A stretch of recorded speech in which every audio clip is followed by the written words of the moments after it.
Okay, welcome back to Clark Field in Princeton, where the Princeton University Tigers play host to the Penn Quakers, the second half of our C-Tech doubleheader. I'm Kurt Appleby along with Andy Caston, and we're going to go right into the ball game here, the second half of this doubleheader of Lou Gehrig Division battle, Ivy League standings. Princeton is trails by 2 games behind the Penn Quakers. Step into the plate for the Penn Quakers, the shortstop Eddie McDonald. In just a second, we'll set defensively for the Princeton Tigers. On the mound for Princeton is Chris Yarbrough. He's making his 6th start of the year. He's 3-0 with a 4.72 ERA. 34 1/3 innings, 37 hits, 22 runs, 18 of those are earned, 13 walks, and 21 strikeouts. And he bounces one back. Up high is Chris Yarbrough to make the play. Over to Mike Simonell, the first baseman, for out number 1. That's helping yourself out early. Nice defensive play by Yarbrough. He really got up high. They're going to need a solid performance from him, Kurt. Matt Golden struggled in Game 1, and Princeton cannot afford to get swept here today with 2 games remaining tomorrow with Penn. You're right, Andy. This is a big must game for the Princeton Tigers. So defensively for the Princeton Tigers, a little bit different in this second half. First baseman's Mike Simonell. He caught in game number 1. Second base is Gino Barbera. At shortstop will be Joe Quinn, and third baseman Tim Taylor. The outfield in left field will be Tommy Haig, center fielder Chris Samway, and in right field is Dave Caney. And as I said, on the mound is Chris Yarbrough. Doing the catching in this game will be Peter Saletti. And number 2 hitter Tim Shannon fouls off the 1-0 pitch by Yarbrough. Evens count at 1-1, one down here in the top of the first. For the Penn Quakers, leading off and playing shortstop will be Eddie McDonald. Second batter playing right field Tim Shannon. Batting third and playing center field Sean Turner. The pitcher Mike Shannon will designate hit for himself in the 4-hole. Batting 5th and playing third base Mark DeRosa. The 6th batter, first baseman Alan Fisher. Batting 7th and playing second base Derek Nemeth. Batting 8th in left field Michael Green. And batting 9th and catching will be Rick Burt. 2-1 pitch here to Tim Shannon. Takes down low. That'll be ball 3. First game of this twin bill, Shannon was 0 for 4. He struck out twice, reached base on an error to shortstop Joe Quinn, and was subsequently caught stealing in the first inning. Yarbrough, unlike Golden, a little bit more of a power pitcher. A good-looking fastball right there. Yeah, Shannon was on his way to first base. That was a good-looking pitch. And I'll make it a full deck to Tim Shannon. He'll be followed by Sean Turner, the center fielder. Yeah, different look here for the Princeton Tigers. Yarbrough, 21 strikeouts on the season.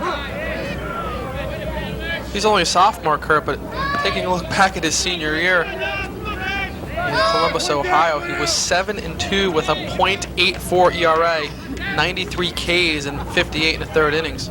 Wow. That's a power pitcher. He threw a 5-inning perfect game as well. There's a ground ball over to second base. Gino Barbera goes over to first baseman Mike Simonelli, and that's 2 down early for pitcher Chris Yarbrough. Yarbrough considered the number 3 man on Coach Tom O'Connell's pitching pecking order, if you will. Golden considered the number 1. Dave Caney, the number 2, who's in right field. He'll pitch tomorrow. Yarbrough at number 3. And Brian Volpe, a freshman, considered their number 4 starter.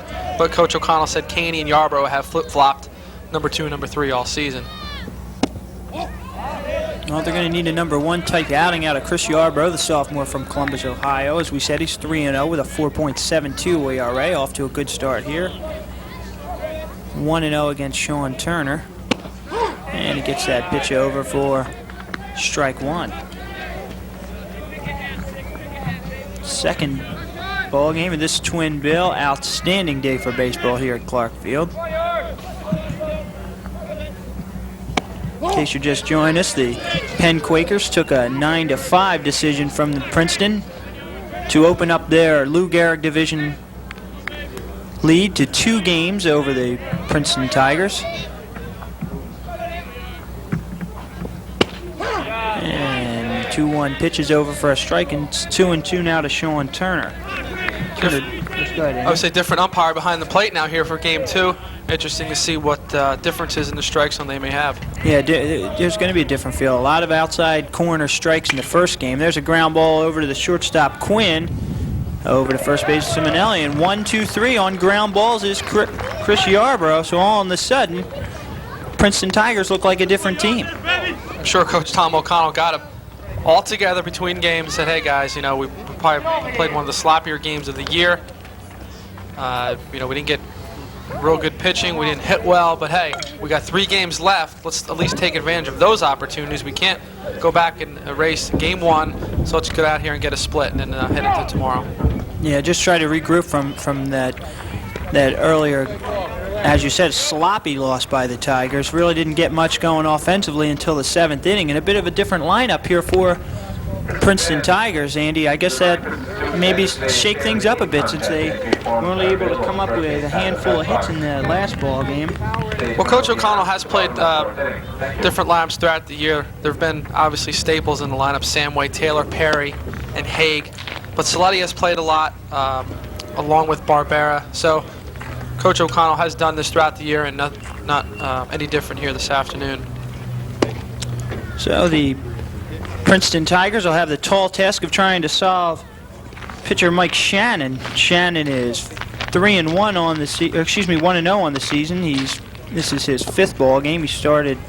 This is start number 4 for him. He's got a 4.26 ERA, 1 complete game, 19 innings pitched, 10 runs, 21 hits. 9 of those runs were earned, 9 strikeouts and 5 walks for Shannon, who was the offensive star of sorts in the last game. Hit a towering home run, and as well as a double and a single to go along with that home run. Interesting decision by Coach Seddon. I had talked to the Penn Sports Information on Friday. They figured Dan Galis would go in Game 2, but I think that would play onto the mind of Coach Seddon that had Princeton won Game 1, he would have went with his number 2 starter, who was Dan Galis. But since Penn came out on top in Game 2, he'll go with Mike Shannon, who I believe is their number 3 guy. So different strategies pan out depending on who had won the first game. And your lineup for the Princeton Tigers: second baseman Gino Barbera will bat first. Chris Samway will hit second and play center field. Tim Taylor will bat third and play third base. Zach Perry will DH this game and bat fourth. Tommy Haig will be in left field batting fifth. Peter Saletti will do the catching, batting sixth. Dave Caney will bat seventh and play right field. Mike Simonelli, who caught last game, will play first and bat eighth. And Joe Quinn will play shortstop and bat ninth for the Tigers. You see Gino Barbera steps in and he squares the bunt, and the first offering from Mike Shannon's over for a strike. Defensively for the Penn Quakers, Alan Fisher again at first base, second base Derek Nemeth, shortstop Eddie McDonald, and over at third base Mark DeRosa. Strike 2 there by Shannon. The outfield, Michael Green in left, center fielder Sean Turner, and right field Tim Shannon. Behind the plate, Rick Burton. On the hill, as we said, Mike Shannon, who's off to an 0-2 start on Gino Barbera.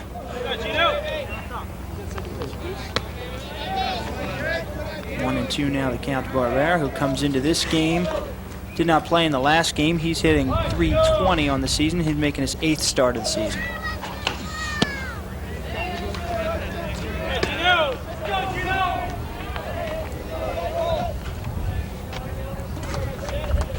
Two now the count to the second baseman.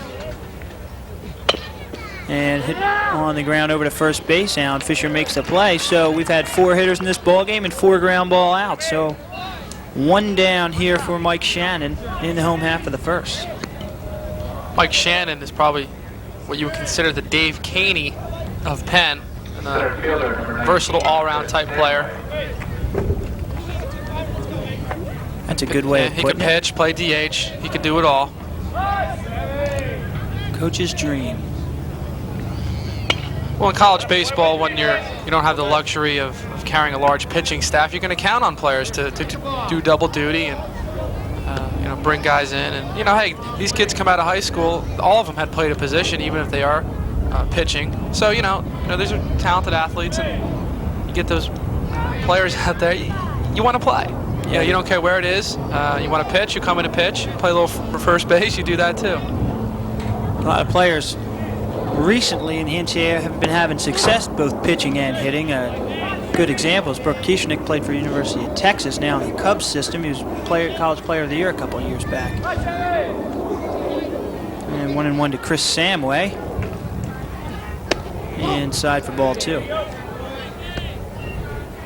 Well, for a lot of pitchers on the college level, it's a real adjustment to make to go from playing every day. Like you said, a lot of these guys play every day in high school, and now all of a sudden here they are just pitching, and it's tough. And there's a ball hit high in the air to center field, called by the center fielder Sean Turner, and there's 2 down early for Mike Shannon.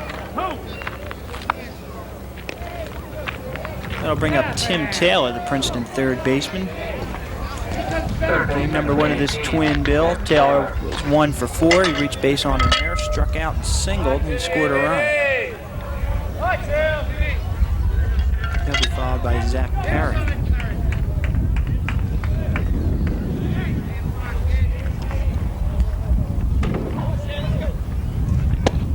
And once again, third straight hitter. Shannon starts off with a strike, something we didn't see in the first 2 games, or excuse me, from the first 2 pitchers. I think these 2 guys were sitting in the dugout in game 1, saying, hey, I don't want that to happen to me. I'm going to go out there and I'm going to come at these hitters and I'm going to throw strikes.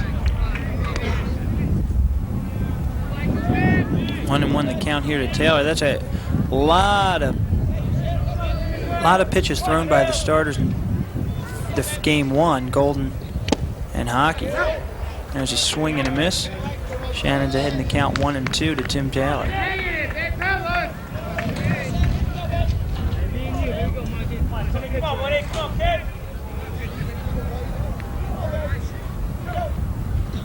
There's a line drive out to center field, hung up for a little bit. Good effort out there by the center fielder, Sean Turner. They're going to say he came up with it. Looked like he may have trapped it. Now they're going to say he did trap it. No one covering second base, and Tim Taylor wisely scoots into second base with a double. And that's going to bring out Penn head coach to talk this one over. I think everybody assumed that Sean Turner made the play. Everyone except Tim Taylor, who wisely headed into second base when the Penn Quakers started to head off the field. The umpire who has the first base, right field responsibility had his back turned to the play, didn't see it, and then how can you count on the home plate umpire to come all the way out from behind the plate and make a call deep in the outfield? And I think that's what happened, and I think it was probably a mix-up between the umpires. And if no call is made, obviously it has to be a hit because the player must hear an out call or a safe call. If he doesn't hear a call, he's going to assume he's safe and continue on. There was a play. I think Sean Turner might have got a bad jump on that ball because he seemed to stutter step and didn't know if that ball was going to fall very far in front of him, and then he tried to make a late charge for it. And apparently he thought he came up with it, and so does the rest of the Penn Quaker team, but Tim Taylor wisely headed for second base when he saw no one on Penn covered second base. They were all heading in for the dugout.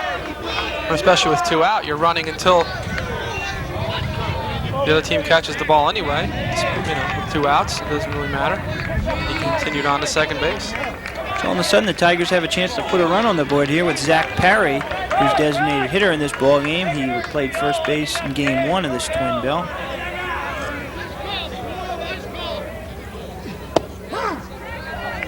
Perry had a tough day. Struck out looking. He was 1 for 2. He struck out looking and walked twice.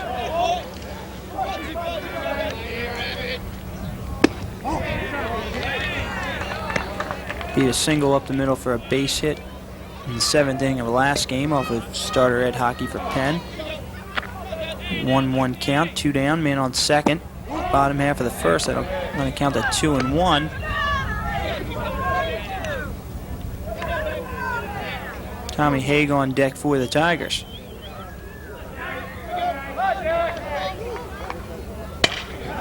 So hit ball hit sharply on the ground to third base and over to first. Great play over there by third baseman Mark DeRosa to knock that down. Had he not gone over to first base, he probably could have got Tim Taylor, who was hung up between second and third as he thought that ball was going through.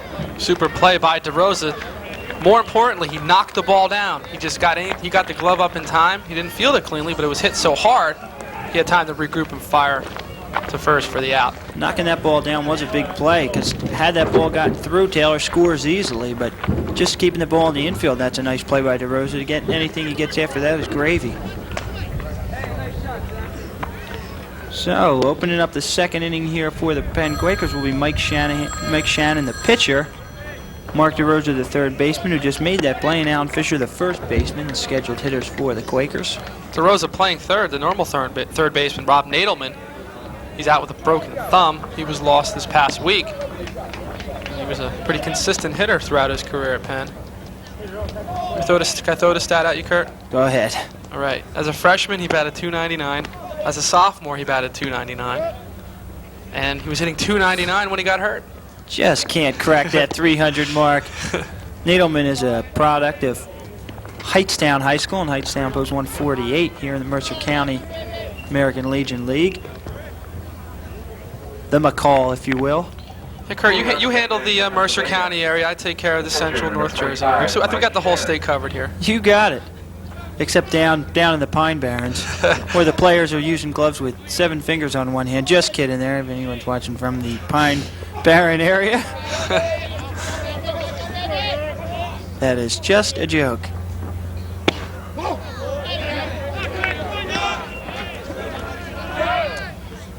Oh, 1-0 count here to Mike Shannon, the pitcher, who had a fantastic ball game in Game 1.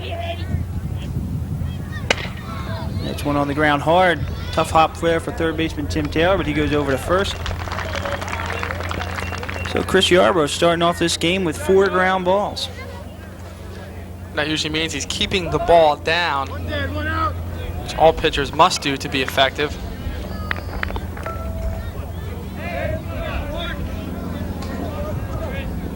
Unless you throw so hard that you can afford to throw by hitters when it's high up in the strike zone, and we haven't seen a pitcher yet here this afternoon that has that type of velocity. So 0-1 the count to Mark DeRosa. Really haven't seen anyone come in with an overpowering fastball as Yarbrough sneaks one past DeRosa there, and he's ahead 0-2. Different Princeton team, it looks like this time. It looks like they're a bit rattled when they got down early in the first ball game, and now they seem a little more relaxed. They know they got their work cut out for them. The fly ball into right field out to Dave Caney. He's under it, and 2 away. When you're effectively locating your breaking ball and throwing it for strikes, it's going to make your fastball that much more effective and look that much faster. You know, not necessarily meaning you have to have 88 plus velocity on the ball, but if you're spotting your breaking ball, you know, it makes your fastball that much more effective. And that's something Matt Golden never really got on track in the first game for Princeton. He really couldn't get the curveball working to set up the fastball, or the fastball to set up the curve for that matter, because he just couldn't get the breaking pitch over. Then you saw Ed Hockey late in the game was spotting his breaking ball, and then he began to get batters out. And his 5 strikeouts as Yarbrough goes ahead of Alan Fisher, the first baseman, 0-2. When Hockey was getting his curveball over, that's when his strikeouts started to come. Good spot there for that fastball. Previous pitch was a nice bending curveball that caught the inside corner. He tried to catch him with a fastball in the outside corner. Swung on and hit down the line. C&I base hit as it just hugs the line. Alan Fisher's going to move into second base easily with a double. He has a little trouble getting the handle on that ball down the Princeton bullpen, but he gets it in quickly. So there's your first hit for Penn for the ball game. And that's just a case of Fisher hitting a good pitch. And Yarbrough can't get down on himself for that. He put it right where he wanted it, a little bit off the outside corner of the plate. Fisher got enough bat on it to pop it over the third baseman's head and pick up a double. So it'll bring up Derek Nemeth, who was 1 for 4 in Game 1, as was Alan Fisher. It was these 7, 8, 9 hitters that were tough on Princeton all day in Game 1. That was a good pitch by Chris Yarbrough that Alan Fisher just was able to get his bat on. 0-1 the pitch to Nemeth. Is over for a strike. Yarbrough, unlike the first 2 starting pitchers in Game 1, going right after the hitters, like you said, Andy. He must have been sitting down in that dugout knowing that in order to win Game 2, he was going to have to throw strikes, and that's just what he's done. waste one just outside. I mean, it's an old adage, but you want them to beat you. I mean, if you're gonna go down, you might as well go down going after the hitters, and not help them to produce runs.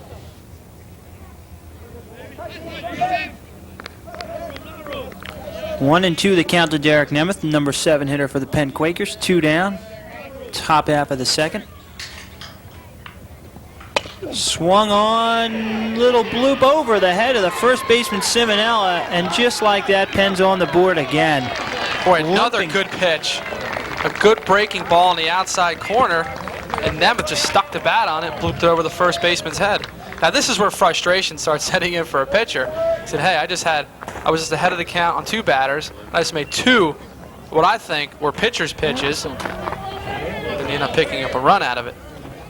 This is where pitcher's composure and the ability to talk to yourself and say, hey, I'm going to continue to pitch my game, and this just happens. It's only 1 run, and I'll continue to work the batters like I have been.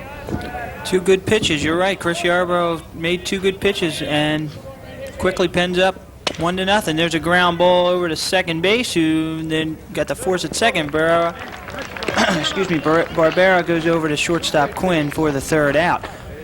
On that run that Alan Fisher scored for Penn, he came across home plate limping. We'll see if he goes out. He is going out to his position at first base, but he came across home plate limping.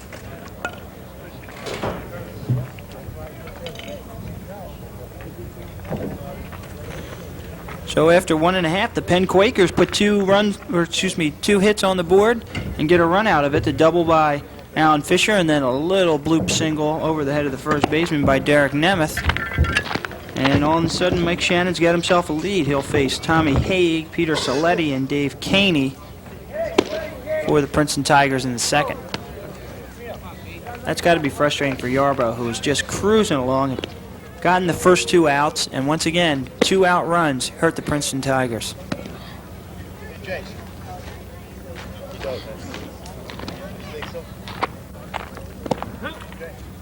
Way out in the Ozarks in center field is Bill Stout. Again, ladies and gentlemen, Princeton's Department of Athletics would like to welcome all university staff and faculty to today's game.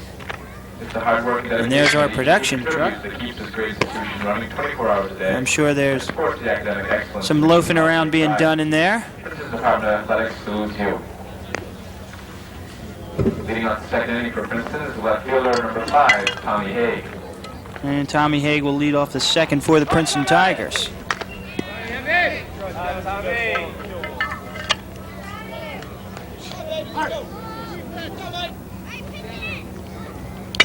Swung on, hitting to right center field. We'll see who calls it. I think it's going to be the right fielder. And 1 down as Tim Shannon locks up out number 1 for brother Mike Shannon. High fly ball by Haig, and he's down. And that'll bring up the catcher, Peter Saletti. Catcher, number 2, Peter Saletti.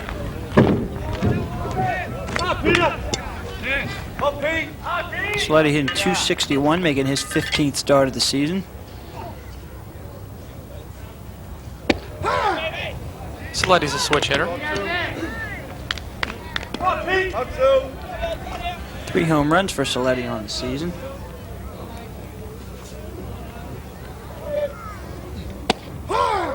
Mike Shannon's ahead quickly 0-2.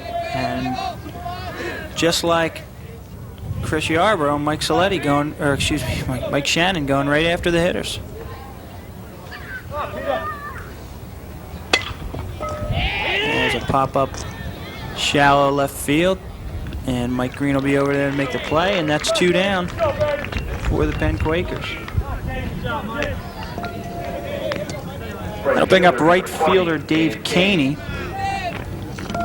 Game number 1, Caney was 0 for 3. He popped out to second baseman Derek Nemeth 3 times and walked.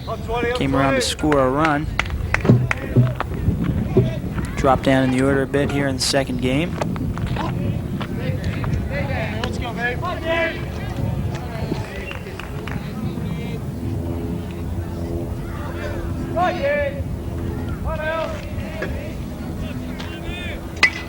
There's a high foul ball if it stays in play, and it will not. Looked like third baseman Mark DeRosa had a shot at it, but it was about 20 feet foul. 1-1 the count to Haney. Haney. How many times am I going to call him that? I'm waiting till I call Chris Yarbrough Cal Yarbrough.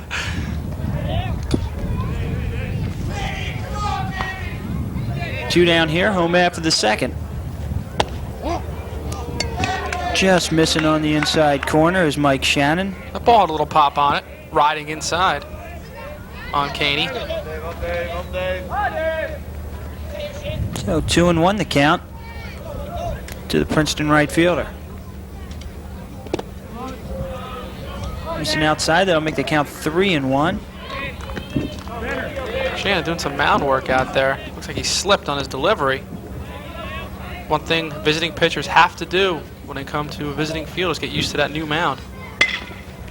Ground ball hit sharply in the hole, but picked off by third baseman DeRosa over to first, and some good defense bails out Mike Shannon as he gets 1-2-3, gets the Princeton Tigers to go down 1-2-3 in the second. So at the end of two, Penn 1, Princeton 0.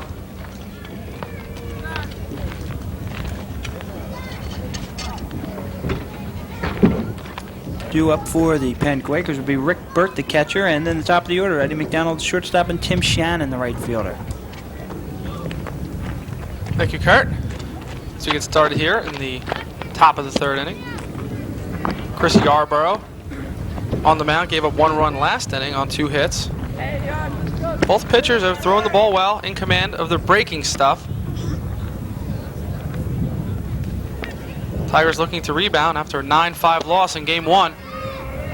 They're now 2 full games behind Penn in the Lou Gehrig division of the Ivy League. Penn will be here for 2 again tomorrow. So you get to know teams in quite a bit of a hurry, don't you? Yeah, they stick around for a couple days when they're in the Ivy. And leading it off for Penn will be the catcher Rick Burt. Burt 3 for 4 with a run scored and 2 runs batted in Game 1. He's the 9th batter in the lineup. As you mentioned in Game 1, the bottom 3 of the lineup, Nemeth, Green, and Burt, did a lot of damage to the Princeton Tigers. So Burt leads it off here to start the third. Strike on the inside corner. Burt pulling that rare, catching both ends of the doubleheader, although not too rare in college baseball. Like you said, they stick around, like to play those weekend doubleheaders, and Burt catching both ends. He's got young legs. Not particularly quick, but young. Yarbrough heading the count 0-2.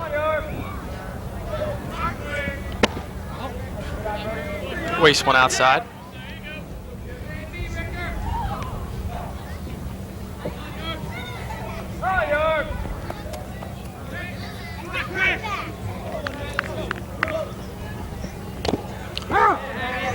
Burke got a piece of it. Yes, he did. Stays alive.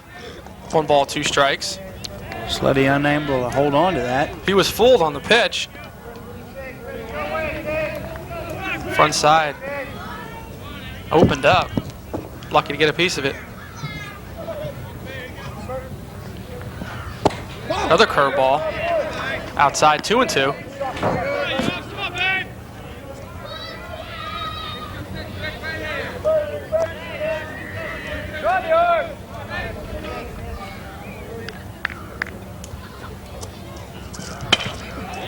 And there's a base hit in the left field.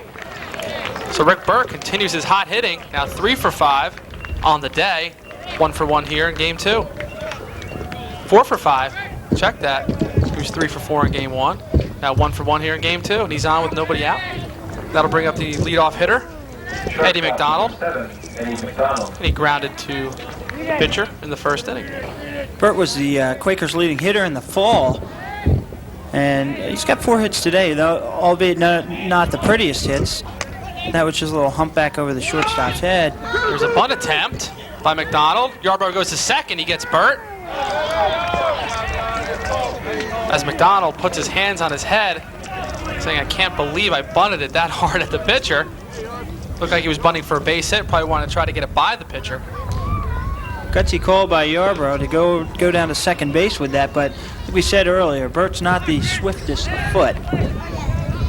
Right fielder, number 31, Tim Shannon. Now to bring up the right fielder, Tim Shannon. Shannon 0 for 4 in game 1. Brother Mike, starting pitcher. See if we can help brother out here. Time is called.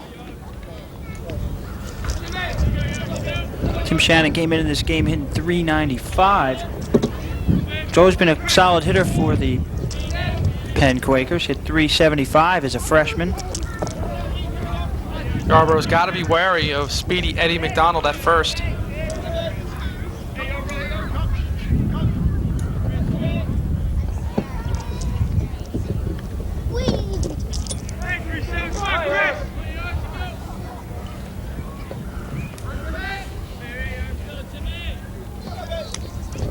McDonald with a big lead. There he goes. It's wrap foul by Shannon down the left field line. So McDonald was moving on the pitch. Shannon with a little cut to try and protect his runner. Maybe try to slap something through. Nothing doing. 1 strike to count.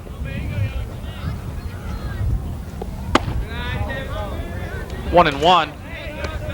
McDonald with a big lead. Anytime you have a foot past the cutout near first base, you got a healthy lead.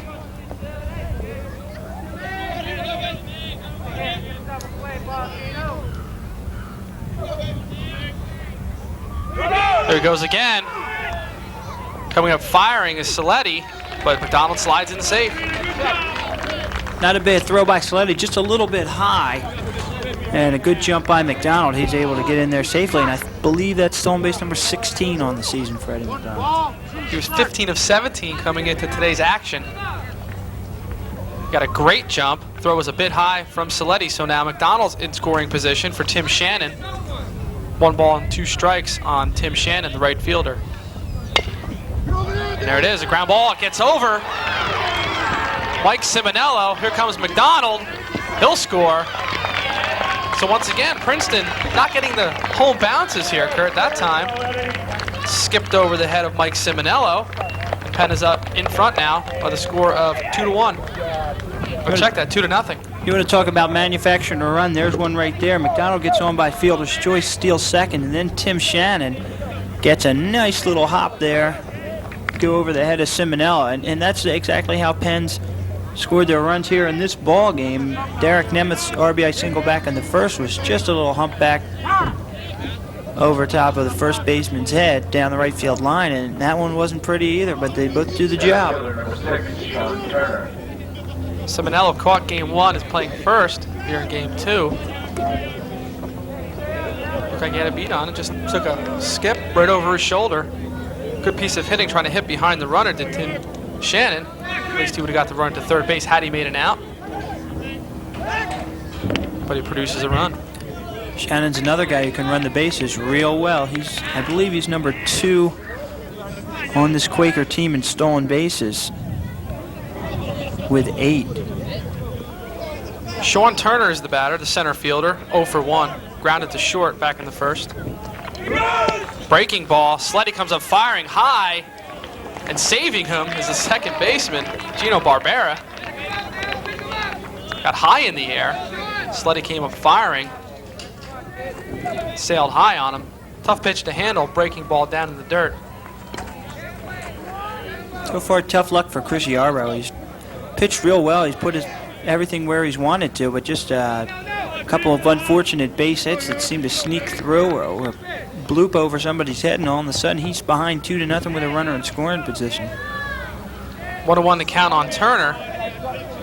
Tim Shannon now in scoring position after stealing second base. Inside, 2-1. Penn has done everything they can to try to disrupt Chris Yarbrough in this inning. Eddie McDonald stole second and scored. Now Shannon stands on second. Breaking ball, swing and a miss by Turner.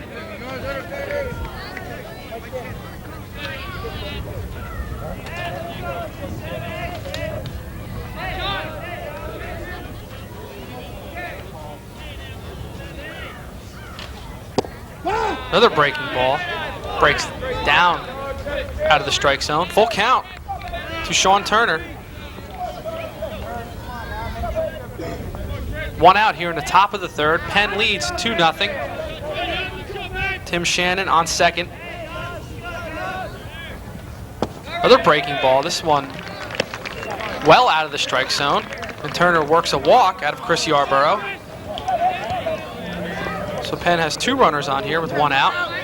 That'll bring up the cleanup hitter, Mike Shannon. Pitcher number 25, Mike Shannon. Shannon 0 for 1. More importantly for him is pitching a shutout.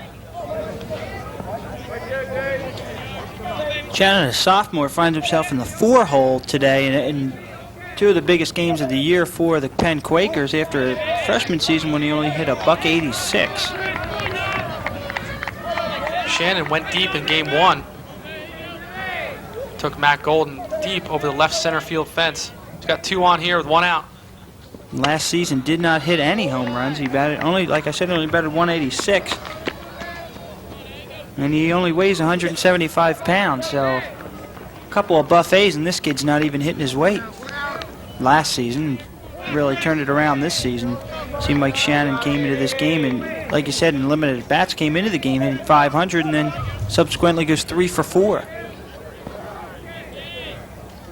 The 1-1. Breaking ball strike. Turner at first. Tim Shannon at second. Mike Shannon, the batter, here with 1 out.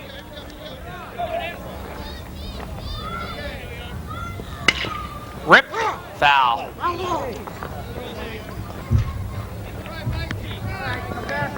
Count now 1-2 on Mike Shannon.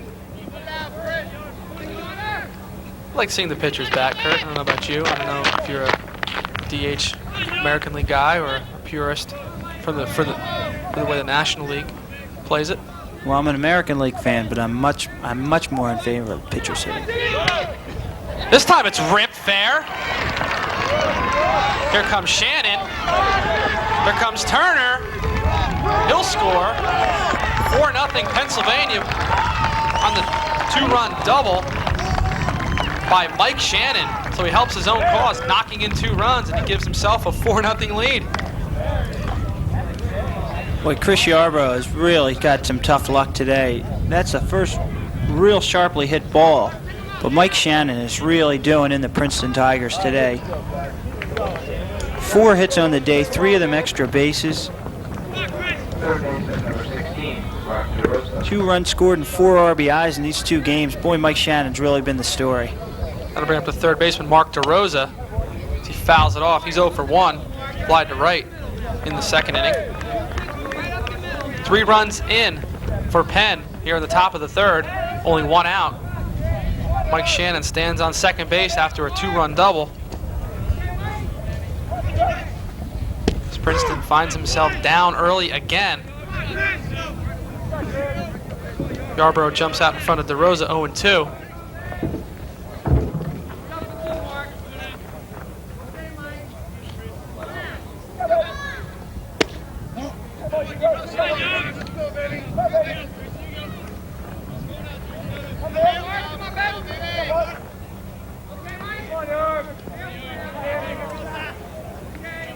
Here's the 1-2 to DeRosa. Pop near the Penn dugout. Simonelli giving chase. It bounces off the Penn dugout into the stands. A souvenir.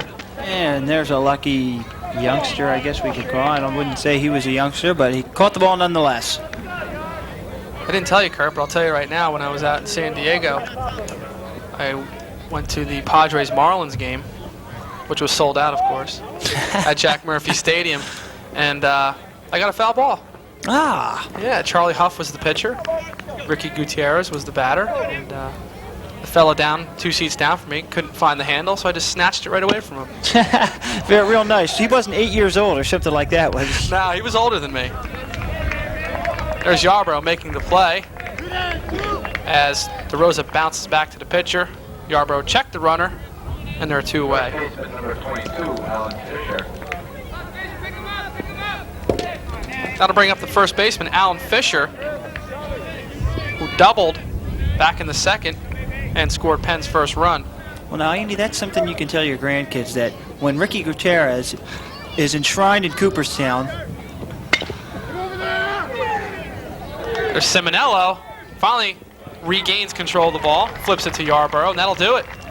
But Penn picks up 3 runs here in the top of the third. On 3 hits, a big 2-run double by Mike Shannon. And Penn leads it 4-0. All of a sudden, the Princeton Tigers find themselves down 4. And it's one thing to be down by a buck like they were coming into this third inning, but now all of a sudden they're going to have to play catch-up, and they can see their whole season hanging in the balance of these next 5 at-bats. And the way Mike Shannon's been pitching so far, it doesn't look good for the Tigers, but Mike Shannon is the number 4 starter for Penn, so maybe they can solve him and get to work. Chris Yarbrough's thrown a pretty good ball game. He's just been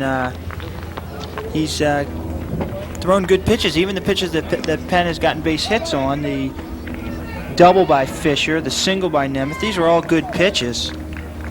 But Yarbrough just get unfortunate bounces, a couple of bad hops, and all of a sudden Penn's on the board and ahead 4-zip. And trying to get things started for Princeton will be first baseman Mike Simonello. Mike caught game 1 and was 0 for 3 with a run scored. Giving him a rest. Coach Tom O'Connell has put him at first base.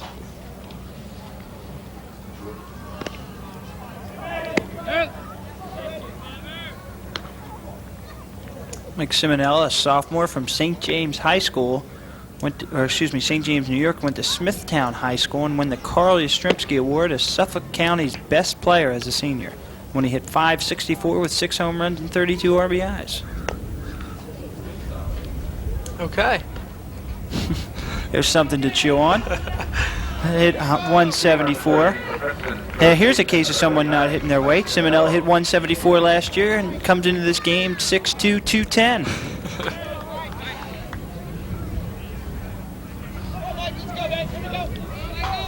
Bottom of the third, Mike Simonello, the first baseman.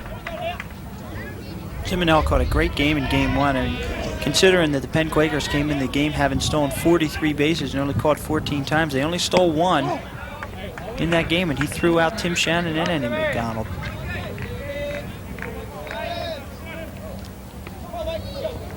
One ball on Mike Simonello. Grounded to the third. DeRosa fires, and he got him. Mark DeRosa playing a solid game at third base. What a good arm down there at third base by Mark DeRosa. We've seen him, that's his 3rd assist of the ball game, and all 3 have just fired absolute bullets over to first base. That'll bring up Joe Quinn, the shortstop. Joe's only a freshman. He was 1 for 2 in game 1 with a sacrifice. Take strike 1. In there for his defense. From Shrewsbury, Massachusetts. He fights off the breaking ball. With Joe Quinn's emergence at shortstop, that allowed Coach O'Connell to keep Timmy Taylor at third, where he would have been more natural. At first, he had thought he might have to play Taylor at short and then bring in Tommy Haig to play third, but with the emergence of Quinn, he's been able to keep Timmy Taylor at third base and put Tommy Haig in the outfield. I think this season Quinn was projected as just as a defensive replacement, but he's really come on to play pretty well. Stays alive, just reaches out, gets a piece of that curveball. No balls, 2 strikes on Joe Quinn. Princeton trails 4-0 here in the bottom of the third. 1 out, nobody on. Tigers lost game 1, 9-5. As Penn starter Ed Hockey pitched a complete game 5-hitter.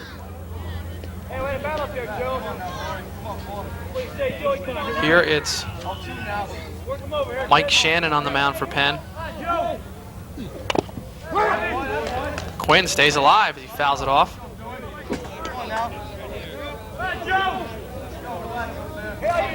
Shannon really showing us something not only at the plate as he's done it all afternoon, but now on the mound.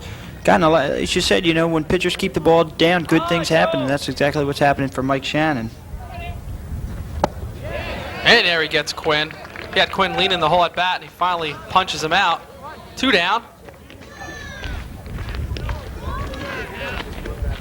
So that'll bring up the second baseman, Gino Barbera. Barbera 0 for 1. Second baseman number 10, Gino Barbera. Grounded out to the first baseman in the first inning. Barbera did not start game 1, gets the nod here in game 2. Grounder over to Fisher, and he flips to Shannon, and that'll do it here in the bottom of the 3rd inning. No runs, no hits for the Tigers in the bottom of the 3rd.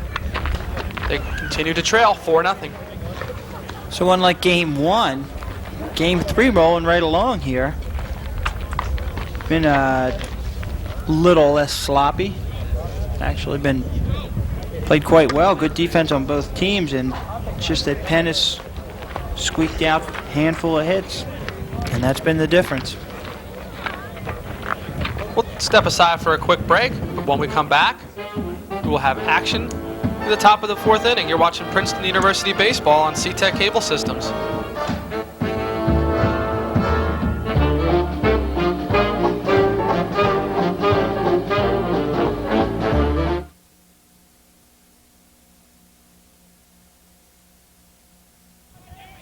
And welcome back to Clark Field on the campus of Princeton University. Andy Caston along with Kurt Appleby. Game 2 of a doubleheader. Princeton is hosting Pennsylvania. Tigers trail 4-0 here in the top of the 4th inning. It's been Chris Yarbrough for the Princeton Tigers. Strike 1 on Derek Nemeth, second baseman. He leads it off here. He'll be followed by Michael Green and catcher Rick Burt.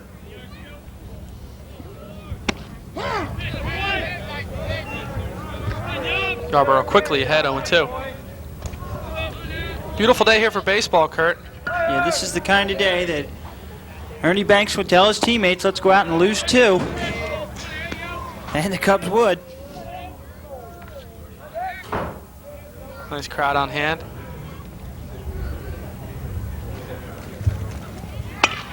Curveball laced to center field. Right there is Chris Samway. And he puts away Derek Nemeth, 1 away.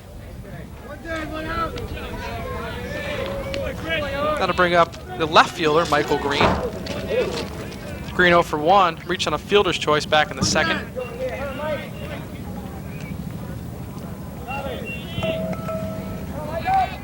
Beautiful campus here, though, in Princeton, Kurt, with the historic Palmer Stadium and Jadwin Gym, and very nice baseball facility as well here, Clark Field. Not unlike my own alma mater, Temple University. That was Chris Yarbrough, like a cat off the mound. He pulls in the looping liner by Michael Green. There's 2 away.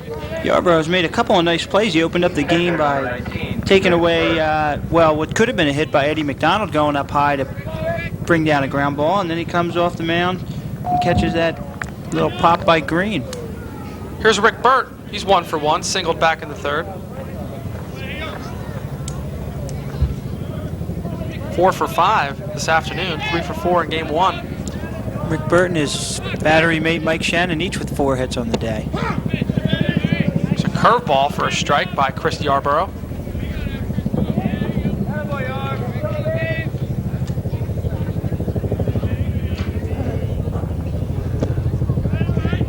Low. 1-1. Yarbrough, a sophomore from Columbus, Ohio. 3-0 with a 4.72 ERA. He's been Princeton's most consistent pitcher this season. Had an impressive complete game 10 strikeout performance against Akron back on March 18th.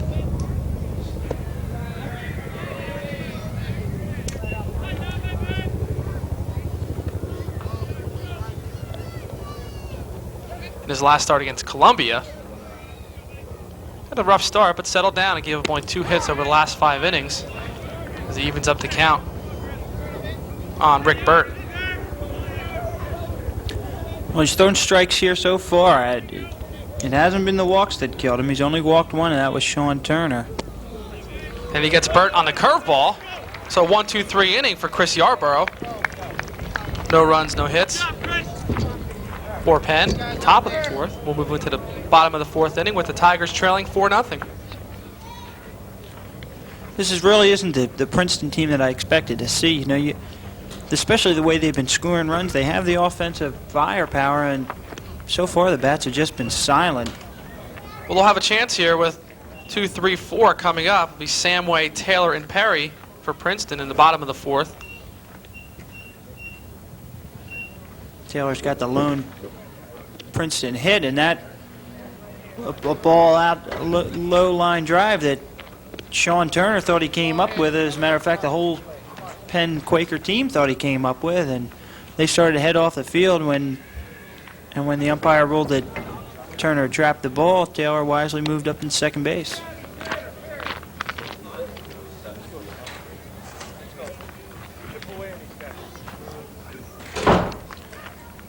Mike Shannon only struck out one, but really been effective. A lot of ground balls, exactly what, I mean, you can't ask for a better pitching performance thus far than from Mike Shannon, not to mention that he has 4 hits, 3 of which are extra bases.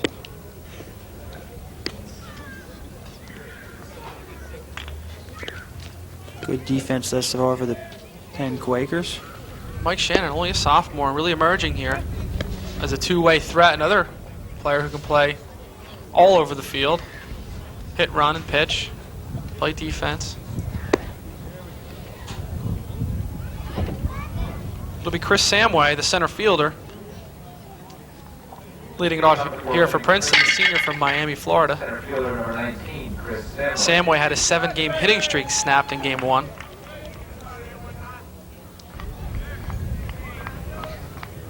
Samway 0 for 1, fly to center, back in the first.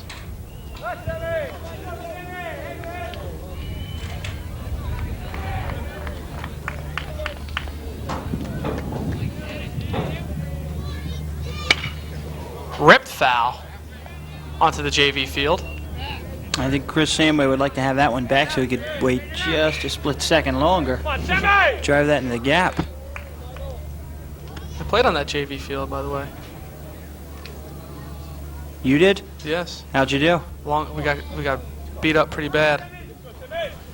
The state finals in 1984. Oh, 85. Check that, 1985. Team from your area, Gloucester Catholic. Yeah, they're a little farther south. That's the... They have a very good program down there. Sure do. That's the breeding grounds for the Brooklawn American Legion team. Brooklawn, who is perennially state powerhouse, coached by Joe Barth. Samway goes down on strikes. We were shut out by Will Vespi, who went on to Miami, University of Miami. Had a solid career there. It's not a favorable memory, but it was fun nonetheless. So 1 out, and the batter's Tim Taylor. Taylor doubled his first time up, but was left stranded. You look at this Mike Shannon. What a pleasant surprise he must have been for the Penn Quakers this season. Like we said, there's a guy who batted 186 last year. Has come on to be the number 4 hitter in 2 of the biggest games of the year right here. And then in the Penn baseball program, they have him listed anywhere from 4th to 6th best in the pitching rotation. And here he is pitching a whale of a game right here, having only given up 1 hit to a Princeton Tiger team who, as of late, has been putting big runs on the board. 2-1 on Tim Taylor.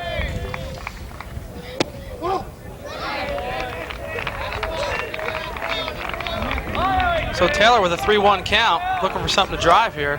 He's looking to get on base. Princeton trails by 4. 1 out, nobody on.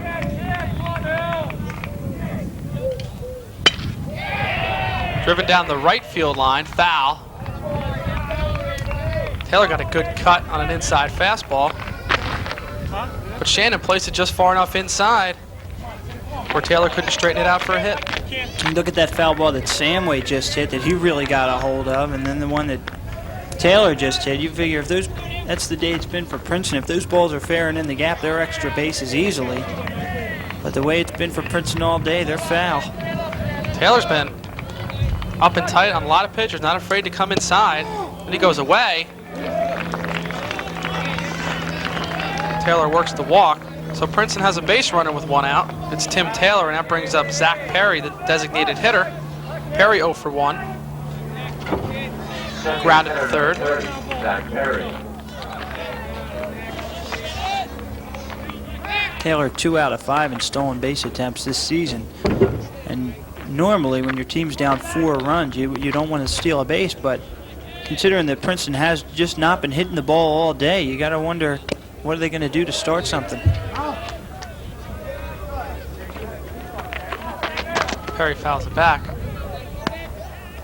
Although they You hope, yeah, I was going to say, as a coach, you hope not to have to come out of character just to try to produce some runs, but such situations do get desperate in certain points of the season. And hey, Princeton loses today, they can pretty much count themselves out of the Lou Gehrig division race. So maybe Coach O'Connell may come out of character a little bit and start sending some runners.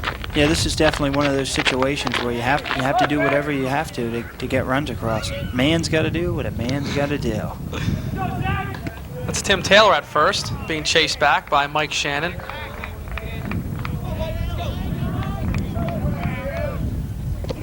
Curveball in the dirt, blocked by Burt. 2-1 on Zach Perry.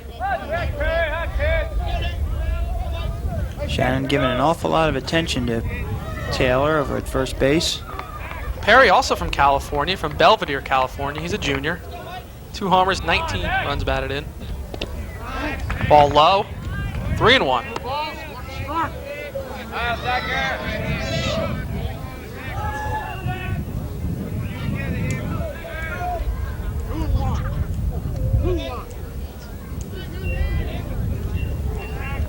Three and 1 to Zach Perry. I'll check that. 2-1 on Zach Perry. Now it's 3-1. Thanks, Chuck. Chuck Sullivan, of course. Princeton Sports Information Director.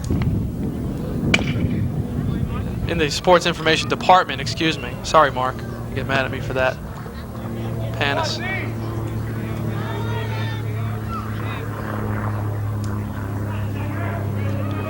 Kirk Keel was of no help getting us here today to do these games. Actually, the whole Sports Information Department was very cooperative. Chuck has a lot of work to do here. Perry grounds to short. Bobbled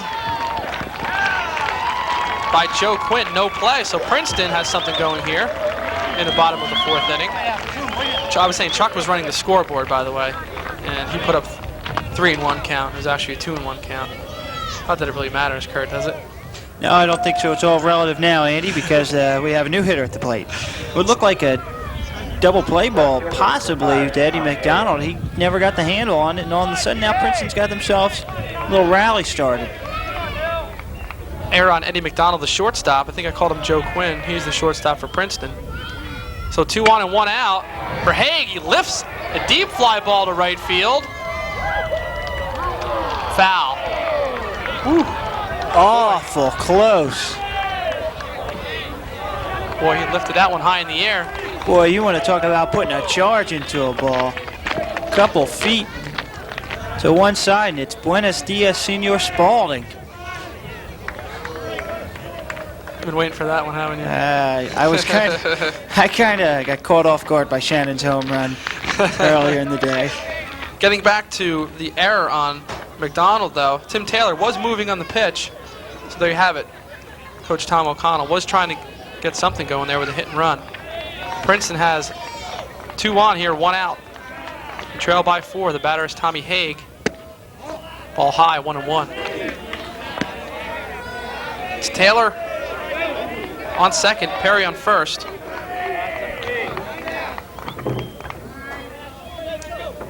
One and 1 to Haig. Low. So Mike Shannon was cruising along, and the error bug comes back to bite Penn again. They had 3 errors in game 1. Didn't cost them. Here's Haig, lifts one to right field. Tim Shannon is there. Tagging is Taylor. He'll waltz into third. 2 down though. So Haig will hit a blast foul, which would have been gone had it stayed fair. Lifts one to right field for the second out. His foul lines have been Mike Shannon's best friend here in the 4th inning. His 3 sharply hit balls have gone foul, but Haig's just foul. Almost a 3-run tater. That close, but now we have Peter Saletti with a crucial at-bat here for the Princeton Tigers. This is not an opportunity they want to squander, as if they'd want to squander any opportunity, but this one may be the most important at-bat of the ball game. Saletti 0 for 1 on the day. How many times have you seen that play not work, but it works there?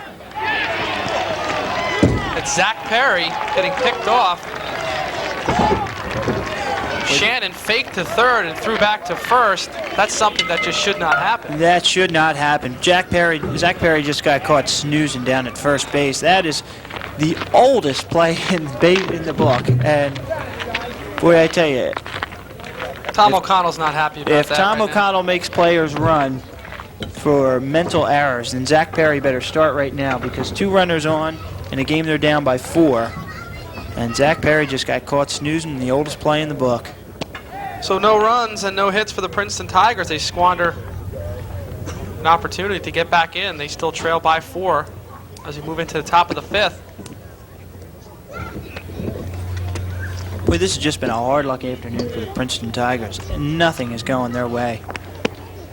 A lot of them have been their fault too, Kurt. They have made a few errors, and right there now, a mental error. Yeah, it's really inexcusable. You really have to see that one coming a mile away. And Perry was, I guess, feeling a bit runnerish and figured that they could sneak a second guy into scoring position for Peter Saletti. But I mean, that's just, you just take that play for granted. That step off to third, go back to first. You really just take that for granted that that's going to happen every time the runners are on first and third. Despite the fact that a pitcher rarely throws to third to try to pick a runner off.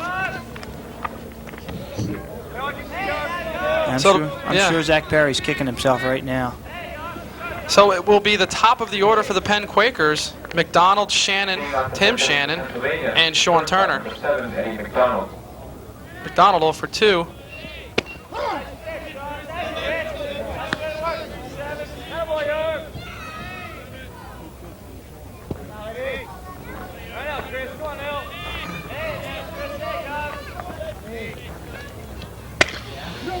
Ground ball to second, knocked down by Barbera, and he gets up.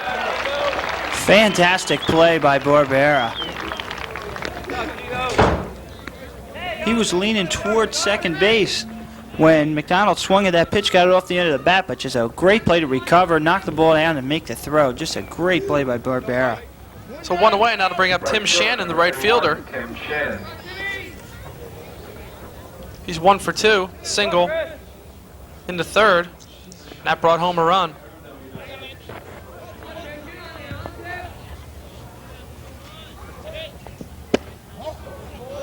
Boy, that was a fine play by Barbera. Sure was. You know, it's a play like that can really ignite a team, but Princeton's going to have to do it with the sticks.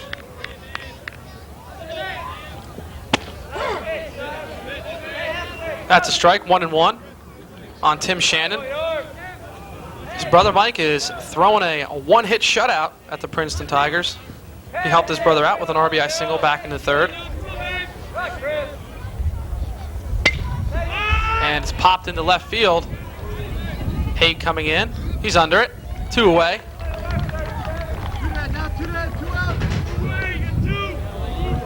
That'll bring up the center fielder, Sean Turner. Turner 0 for 1. Walked in the third and scored.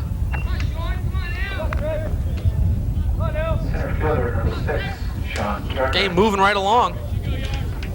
Sure is. Unlike that first one, that when the pitchers were just throwing so many pitches and running hitters deep in the count, it seemed to drag at times.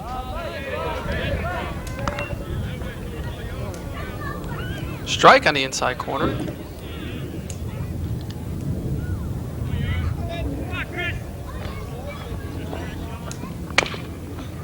Chop to short. Quinn fires. You got him. 3 up and 3 down. Turner grounds to short, so no runs, no hits. For Penn in the top of the 5th, move into the bottom of the 5th. Tigers still trailing by 4. Well, Yarbrough has put down now 8 in a row after struggling, after giving up that double to Shannon, which is really right now the backbreaker for the Princeton Tigers. Chris Yarbrough has really settled down and gone after and gotten 8 straight hitters. So that's a positive sign, but if the Princeton bats don't get going pretty soon, it may be too late. Tigers only mustered 1 hit through 5 innings in game 1, and have only managed 1 hit through 4 innings here today in game 2. And that hit coming back in the first inning was a double by Timmy Taylor. And Princeton coming into today's game, Kurt, if I do recall, with a pretty impressive 313 team batting average. Especially as of late, I mean, they got 13 against Monmouth, and then in the 4 last weekends against Columbia, they scored 4 in the first one. That's not too good, but 9, 15, and 8, and came away with a split against Columbia. So, I mean, this is a team that we know can put runs on the board. Earlier this year, they scored 19 twice, once against Wagner and once against Lafayette. So this is a team that can hit the ball. But so far, it's been Penn's pitching has been the story. In this game anyway. It's been all Mike Shannon with 2 RBIs and a 1-hitter. It'll be Peter Saletti, the catcher, leading it off here in the bottom of the 5th, followed by Dave Caney and Mike Simonello. Saletti 0 for 1, fly to left in the 2nd inning. What would have turned out to be a huge at-bat. Saletti had 2 runners on and 2 outs. Turned out to be Saletti being stranded at the plate as Zach Parry's picked off first base to end the 4th. Right. Saletti, a sophomore from West Harrison, New York. 261, 3 homers, 13 runs batted in. He has homered in 3 of his last 4 games. Coming out of high school, Peter Saletti was ranked one of the top 20 high school catchers by Collegiate Baseball magazine in 1992. Hey, here's something. Me and Peter Saletti share the same birthday. How about that? Make sure you send him a card, will you? Big deal. I'm sure that's what you're thinking, Andy. And Saletti works a walk on 4 pitches, so Princeton finally gets a leadoff batter on. They've yet to do that here in game 2. And it's Peter Saletti. Now that'll bring up Dave Caney, the right fielder. Caney 0 for 1. Grounded to 3rd. Back in the 2nd. Dave Caney.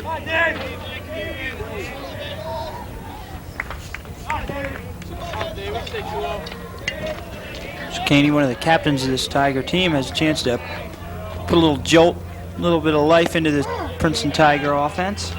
He takes a strike. 0-1. Bottom of the 5th. Tigers trail by 4. 1 on, nobody out. The batter is Dave Caney.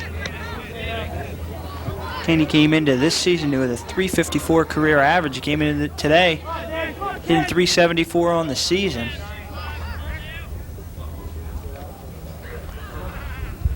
Yarbrough checks Saletti.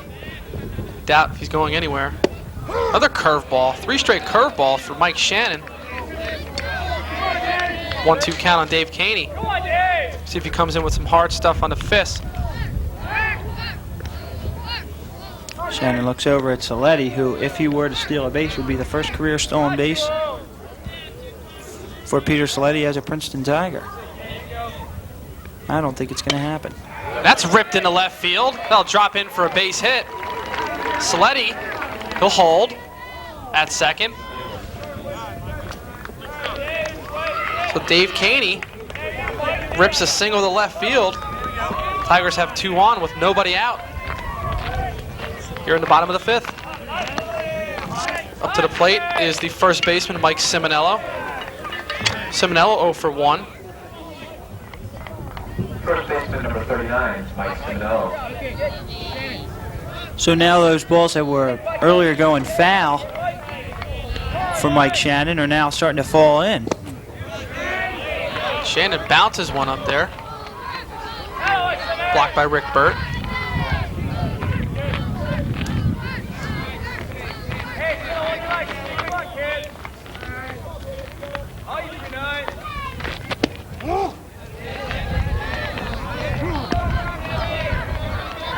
Ball high and inside.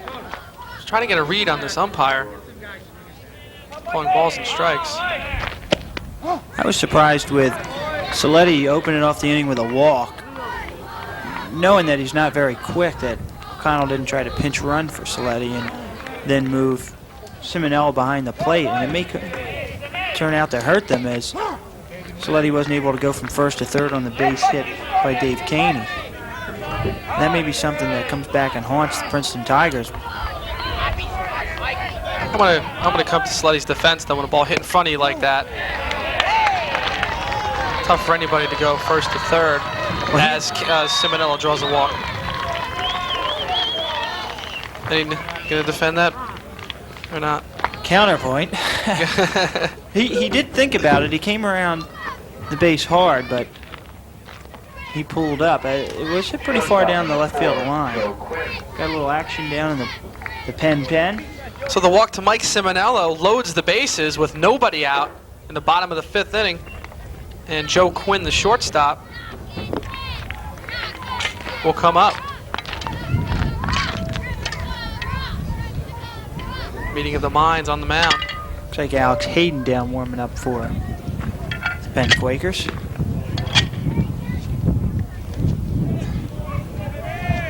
Mike Shannon has given up 2 hits through 4 innings. He's in big trouble here. Princeton has the bases loaded with nobody out.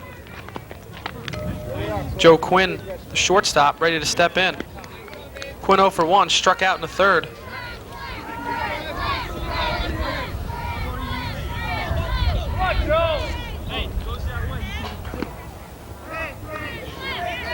Quinn, before today's action, 258, no homers, 7 RBIs. No place to put him here as the sack's drunk with Tigers, and Shannon's going to have to bail himself out of this one. The infield's all playing back, conceding the run. There's a strike. Even the third baseman DeRosa's playing back, and they're playing for 2. It's a smart move, up 4. Lifted into right field. Tim Shannon is there. Tagging and scoring is Peter Saletti, and Princeton gets on the board on a sacrifice fly by Joe Quinn. Well, Quinn did what he wanted to do, and that's get the run home. You know, I mean, for a small guy and not playing exactly a power position, he's able to push the ball just deep enough to get that run home, and that's the most important thing, was to solve Mike Shannon and get a run home for the Princeton Tigers. Dave Caney also advancing on the fly ball, so Princeton with runners at first and third. Only 1 out. That'll bring up the second baseman, Gino Barbera. Barbera 0 for 2. Just twice grounded to first. Simonello at first, Caney at third. Tigers trail by 3 after the sacrifice fly off the bat of Joe Quinn. Good job of him, as you mentioned, Kurt, being a player who probably likes to hit the ball on the ground, hit line drives. Got enough under it to get the ball into the outfield and at least get a run home. Because a ground ball there probably would have, is not what Princeton wanted in that situation. Yeah, especially with the infield playing as deep as they were. They were looking for 2. They'll give up that 1 run. The most important thing here was outs. Shannon again stepping towards third. This time trying to maybe get Mike Simonello leaning off first base. I'm sure Mike Simonello has in the back of his head what happened to Zach Perry. And right now, should that run come home to score, meaning Dave Caney, that play in which Shannon picked off Zach Perry becomes huge. As if it isn't already, it becomes even more huge. Huger than huge. Huger, the hugest. There's a curveball low. 1-1. Alex Hayden still throwing down in the Penn. 2 on, 1 out for Gino Barbera. High, ball 2. Now you can see Shannon's fastball beginning to rise out of the strike zone, Kurt. Yeah, the past 2 innings, he's walked 3 guys. Lifted into left field. Michael Green is there. Tagging is Caney. He is safe. So 2 sacrifice flies here in the 5th inning. The count for the 2 Tiger runs. This time is Gino Barbera knocking in Dave Caney. Tigers trail 4-2.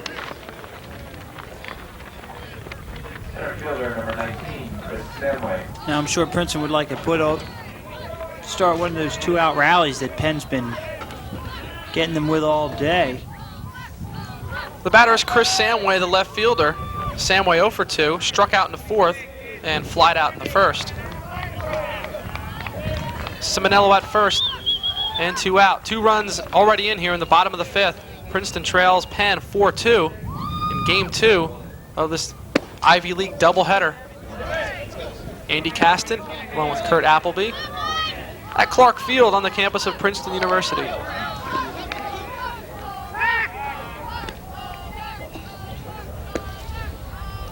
Want to know the count on Samway.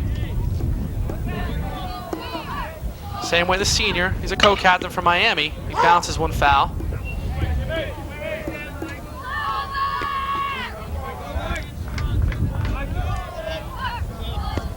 Unfortunately for Princeton, they have catcher at first. Even though Simonello is playing first base in this ball game, once again they find themselves with not the fleetest of foot base runner.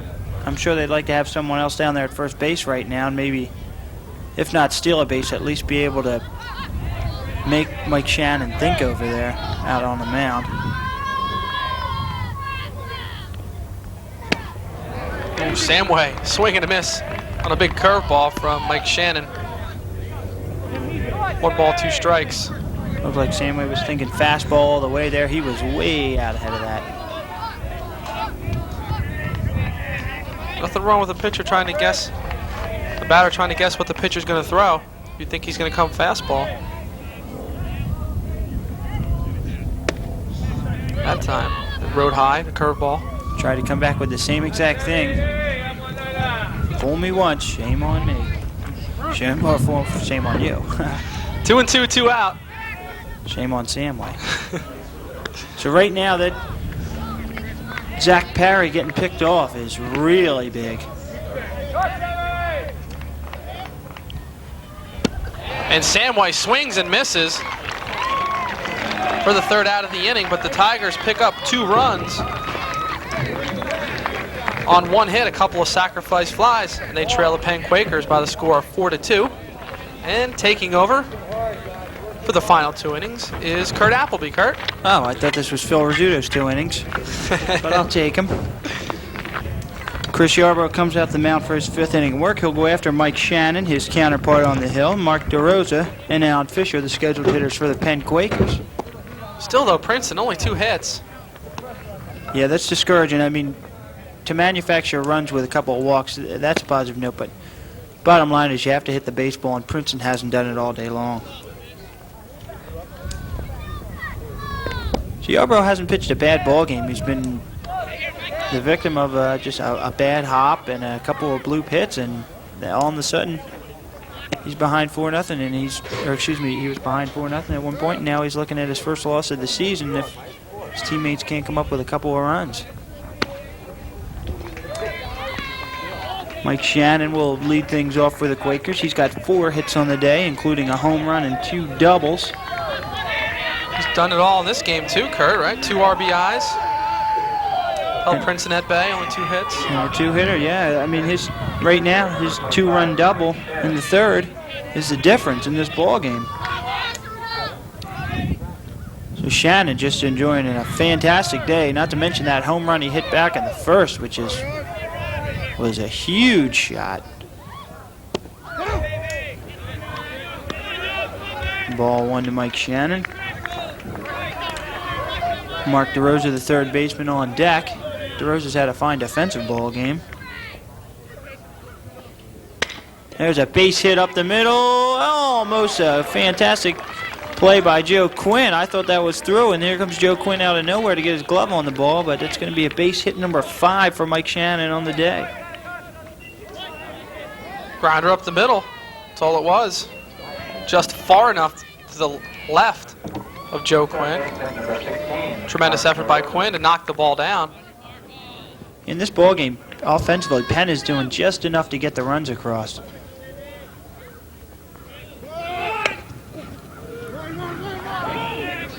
And sacrifice bunt there by DeRosa. Moving that runner up. I think this is that was called for. I mean, they want to get that third run in terms of a lead for Penn is really big. And that shows you the confidence Coach said and has in Mike Shannon, that he feels maybe that's all Princeton's going to get off. Yeah, or maybe that he thinks that either Mike Martin or Alex Hayden come in and shut the door. Now, and Fisher flies one into shallow left field. It's going to be Joe Quinn calling off. Ooh, almost drops the backhand, called off Tommy Haig. And there's 2 down as Alan Fisher goes down on 1 pitch. You always like to see the outfielder take control on that type of play. Yeah, earlier in the game in the day there was that ball hit out to Smallwood when he first checked into the game that looked like Quinn was going to eat up, and then Smallwood called him off and made a nice play going down on his knees. Same kind of play there. So 2 on, man on second, 1 on, man on second, 2 down here for Derek Nemeth. He's 1 for 2 in this ball game. He was 1 for 4 with a run scored and 2 RBIs in game 1. Nemeth brought home Alan Fisher with the first Penn run in the 2nd inning with a base hit over the first baseman's head, Mike Simonella. Just missing on the inside corner, run the count to 2-0. Yarbrough still throwing hard. Seems to be in rhythm. Good outing for Chris Yarbrough. He just hasn't gotten the breaks. Here's the 2-0 pitch. Misses outside, 3-0. Just as I say that. He misses outside. Michael Green on deck for the Penn Quakers. No activity in the Princeton bullpen. Just in case anybody was wondering. Right down the pipe with the 3-0 pitch. Got to keep people abreast of what's going on out there. That's right. And no action in the Penn bullpen. Here's the 3-1 pitch. Inside, ball 4, so Nemeth is aboard. 2 on now, 2 outs. And they'll bring up Michael Green, who was a thorn in the side of Matt Golden in game 1. He was 2 for 2 with a walk and scored 3 runs from the 8-hole. So far in this ball game, Green is hit into a fielder's choice and popped out to the pitcher.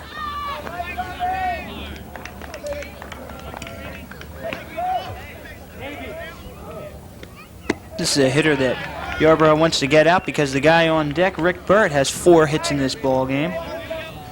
Or excuse me, 4 hits this afternoon. 1 hit in this ball game, but swinging a hot stick nonetheless. So the 1-0 pitch. Swung on, hit high into center field. Chris Samway's underneath, and that's the inning. So Penn goes down, but Strands 2. And after 5.5, it's Penn 4 and Princeton 2. Coming up for the Tigers in the home half of the 6th will be Chris Taylor, who has 1 of the 2 Princeton hits, Zach Parry, and Tommy Haig. Tigers trail by 2, Kurt, and we've yet to see them really get any type of rally going with maybe a single here, a double here, maybe something up the alley. All the runs that they've gotten have been either courtesy of some Penn errors or, a couple of sacrifice flies. Hasn't really been any powerful type rallies for the Tigers here this afternoon. No, it seems like Princeton may have used all their runs up last weekend when they were putting the runs on the board like crazy. Mike Shannon's coming out for his 6th inning of work. Now warming up in the bullpen is Mike Martin. He warmed up in game 1. I guess Martin would be what you consider the Penn stopper. He's 1 and 2, but he has 2 saves. He has 2 of the Penn, 3 Penn saves. Alex Hayden with the other.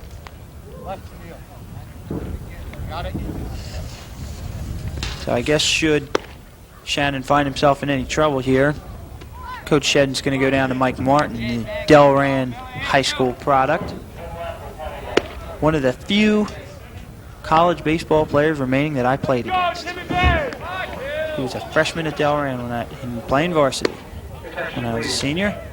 With a Delran pitching staff that included Tony Sacca, who was recently released from the Phoenix Cardinals, as well as his brother John, not to mention Mike Merritt, who's up at St. John's University now, and probably the best pitcher on that Delran High staff was a right-hander named Mark Barnes, who pitched for Liberty University. That fantastic baseball program at Delran High School, run by Rich Bender. They seem to put out Division I college baseball players on an annual basis. Ralph Sacca now is the ace for Delran High, and he'll be heading to Rutgers University on a football scholarship in the fall. But the task at hand belongs to Mike Shannon, and he has to get out Tim Taylor, Zach Perry, and Tommy Haig here in the home half of the sixth. Timmy Taylor's one of the co-captains on this team, Kurt. He's the guy who's got to get the Tigers going here. Certain situations during the year where the seniors have to step up and make something happen. This is one of them right here. Exactly. He's been doing it. He has a double and he's walked, but this is about as crucial time as any to get a rally started. And I'm sure if there's one guy that Coach O'Connell would want at the plate in this situation right now, it's Tim Taylor.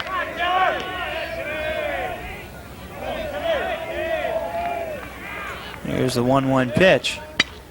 Swung on, hit high into shallow left field. It's going to be called by the shortstop, Eddie McDonald. And there's one down. So quiet at bat for Tim Taylor. He really didn't make Mike Shannon work. You want to make the pitcher work as you get into the later innings and you're thinking, hey, I'm going to lead off the next inning. I want to make this guy throw 5-6 pitches and try to get into that bullpen. Yeah, that's exactly right, especially considering that Penn seems to live off of its starters. Swung at the first pitch is Zach Perry, and he gets one over the head of Eddie McDonald for a base hit.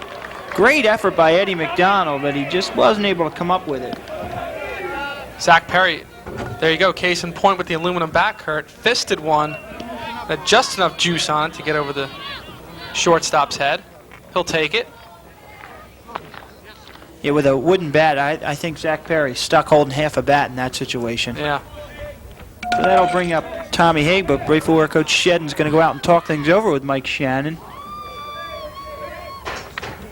Left fielder number 5, Tommy Haig. Now it seems that with Tommy Haig at the plate, they're going to leave Mike Shannon in this ball game. Now Alex Hayden's starting to warm up down in the bullpen. He's a left-hander, I believe. He got up, now he's sitting down. Yeah, that's Alex Hayden, the right-hander, is down there throwing now. There was just a left-hander up. So we got Eric Smallwood coming in to run for Zach Perry. Smallwood came in the 4th inning of last game. The left-hander up was Mike Komsky, number 29. He was the left-hander. So now Tommy Haig at the plate with one down. Eric Smallwood on first base. Smallwood 1 out of 2 in stolen base attempts. Wouldn't be a bad opportunity to try and steal one here, but you don't want to take yourself out of an inning. Especially not with Tommy Haig at the plate. Haig earlier in this ball game fly out to right field twice, but ripped a foul ball that would have been a 3-run homer had it stayed fair. Late innings heroics has been Haig's forte as of late. Hit a grand slam last weekend against Columbia to win it in the last inning. He was Ivy League Player of the Week. Hit 3 home runs last weekend. Smallwood's out there in case Haig, Saletti, or Caney can drive one into the gap. He could score from first on the double. Big Flash, what do you say now? 2-0 count to Haig. This is the pitch he wants. Just catching the corner is Mike Shannon. Good pitch for Haig to hit, but just on the outside corner. Maybe a smart idea that number 5 let it go. 2-0, 3-1. You want something that you really like. And it came close to hitting Haig there, and Mike Shannon almost lost one. 3-1 count. And like most left-handers, they like the ball low and inside. Tommy, coming to you. Come on, baby. Crush it now. Something he can pull. It's only 318 down that right field line as compared to 337 down the left field line. There's a base hit down the line, almost hit Smallwood. And because he had to dance out of the way, he has to stop at first base. Good job of hitting by Tommy Haig. Rips one past the first baseman. Almost ripped it into Eric Smallwood. That time, Haig felt Shannon working him away. He said, hey, he's going to come inside. He really turned on that pitch and ripped it down the line between the first baseman. Who's that guy? There he is, Alan Fisher and Derek Nemeth. Smallwood had to hold up. Another a minor incident again for Princeton there, where Smallwood just had to hesitate a little bit, but then it prevented him from going all the way to third base. So Lady like to have that one back. Swings at the first pitch and he fouls out to the catcher.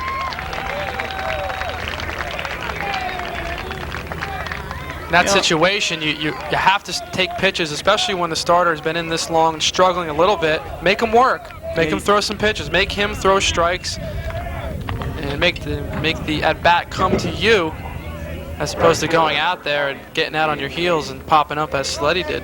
I guess when you're a hitter in that situation, you're a little bit anxious. But like you said, you really want to work the pitcher a little deeper into the count. Your time now, Kenny. Your time, kid.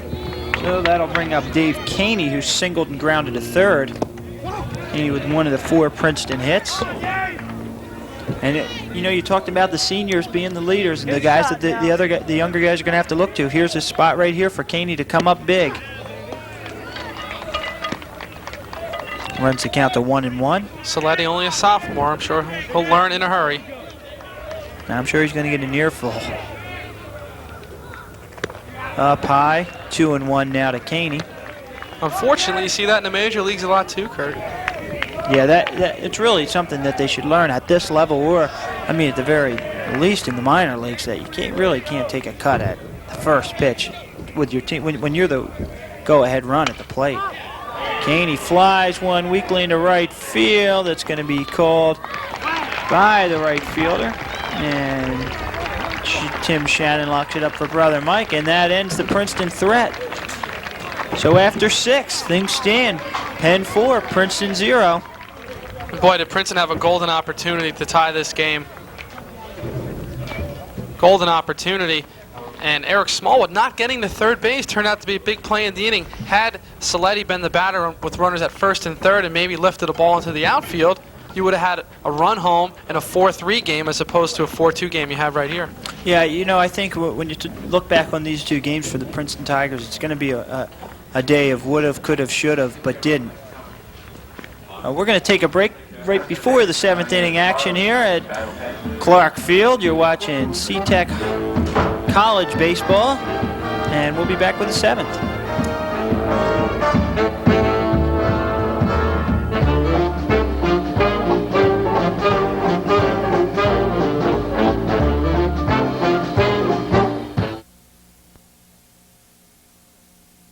Welcome back to Clark Field and Princeton University, where we're starting the 7th inning action of the 2nd game of the twin bill here between the Penn Quakers and the Princeton Tigers.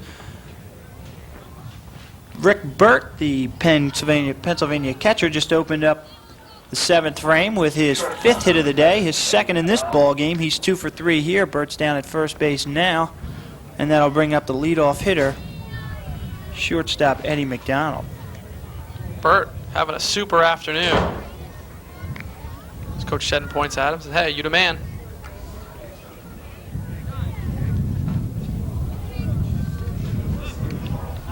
So Burt's aboard now, 5 hits on the day.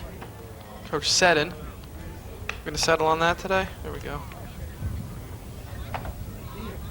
Eddie McDonald now at the plate for the Pennsylvania Quakers, talking things over. Coach Bob Seddon, 23 years as the Quakers skipper, winningest coach in Penn baseball history.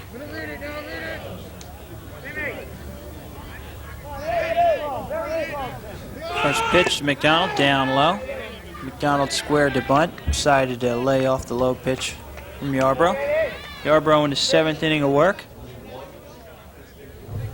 He's given up 7 hits. The single by Burt was the 7th.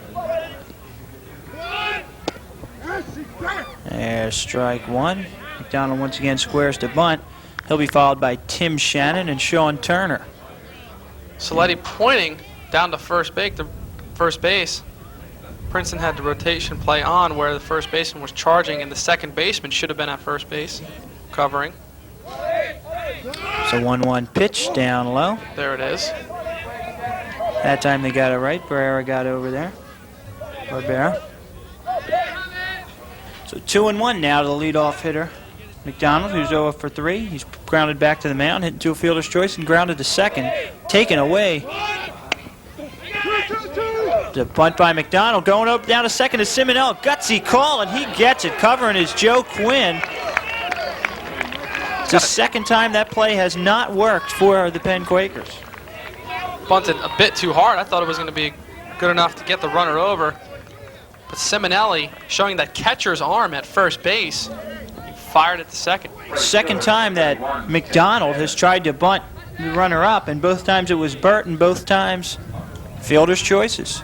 So now McDonald, who's already stolen 1 base and scored a run in this game, is at first with 1 down. And here's Tim Shannon, who's 1 for 3. He's grounded to second, singled, and flied to left. Shannon with a run scored and an RBI in this ball game. Trying to help out brother Mike. Working on a 4-hitter.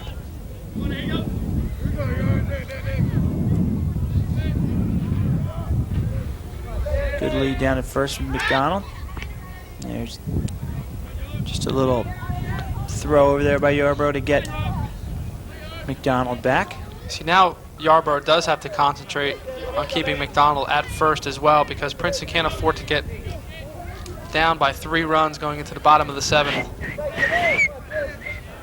1-0 pitch. McDonald moving. Great piece of hitting there by Tim Shannon to punch it through the hole. Joe Quinn was moving over to cover on the steal as McDonald was moving on the pitch. And Tim Shannon punches it right in the hole between shortstop and third base. Great piece of hitting by Tim Shannon. Penn continuing to put the pressure on Princeton. In the top of the 7th, they're not settling for a 2-run advantage. They want more. That'll bring up Sean Turner, who's grounded to short twice and walked. He came around to score a run. So 2 on, 1 out, top of the 7th, in case you just joined us. Princeton trying to keep from getting swept by Penn in his doubleheader on a beautiful Saturday afternoon at Clark Field.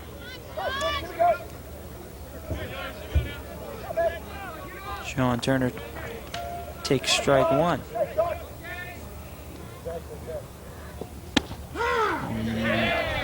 Yeah, it's good looking fastball on the outside corner there. Good pitch by Yarbrough. Great location. 0-2 the count to the number 3 hitter, Sean Turner. 1-2 the count now. McDonald at second. Tim Shannon down on first. On deck, Mike Shannon, Tim's brother, who's working on a 4-hitter here in Game 2.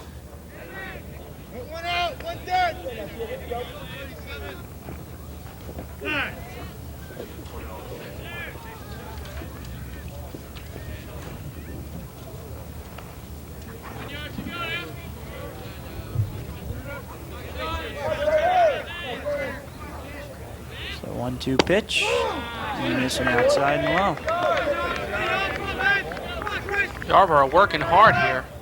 A little body English on that curveball. Really wanted that one. Can't afford to load him up here. 2-2 pitch. High and tight, 3-2. Yarbrough, a wide variety of locations here to Sean Turner. Mike Shannon on deck. He already has 5 hits in this ball game, or excuse me, in this afternoon. 4 RBIs. Not the guy that Chris Yarbrough wants to face with the sacks drunk. So he's going to have to go after Sean Turner with this 3-2 pitch. Attempted a step off there by Chris Yarbrough.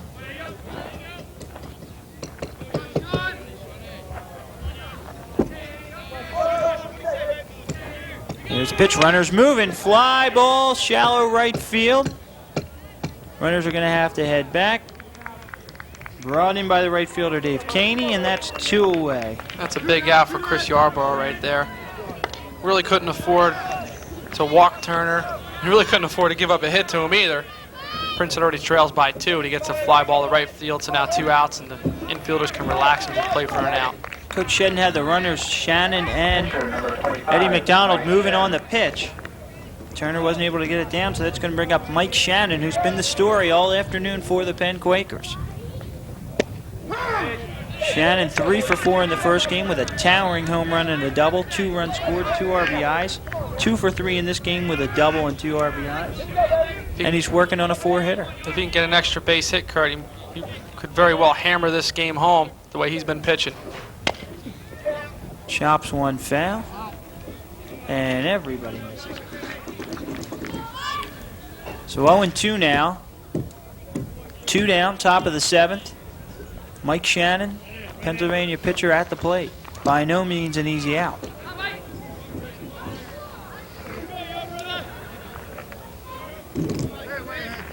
This game apparently is Mike Shannon's to win or lose because no one throwing right now in the Penn bullpen. And this would be the time to get him up just in case.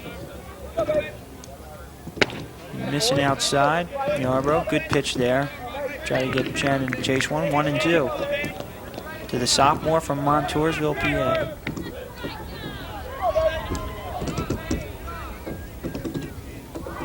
Swung on, hit on the ground to second baseman. Barbera goes over to first, and there's your inning. So after 6.5, it's gut check time for the Princeton Tigers. Gutsy performance by Yarbrough in that inning. Really could have lost concentration and really allowed Penn to break this game open, but he stood his ground. He really bared down out there.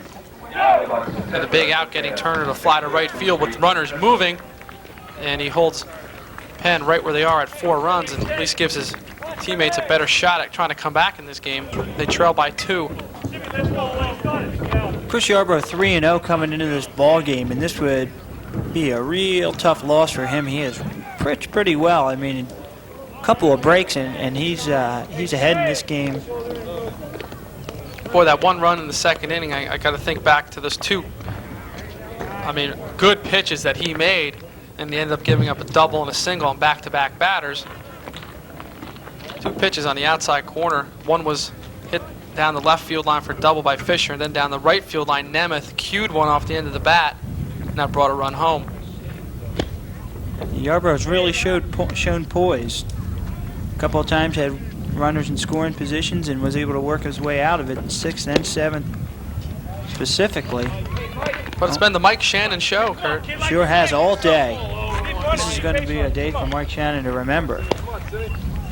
Probably the most impressive thing he's done all day was hit that towering home run back in the first inning of Game 1. A ball that I really thought that the center fielder was going to run down, and that thing just kept going, and it might still be. So for Princeton, it's going to be Mike Simonella, Joe Quinn, and Gino Barbera. We'll see if Coach O'Connell dips into his reserves for some pinch hitters. Quinn and Barbera not what you would consider players that could threaten for extra bases, so we'll see if Coach O'Connell goes to his bench or just stays with the players that got him to this point. Still got Todd Cato on the bench,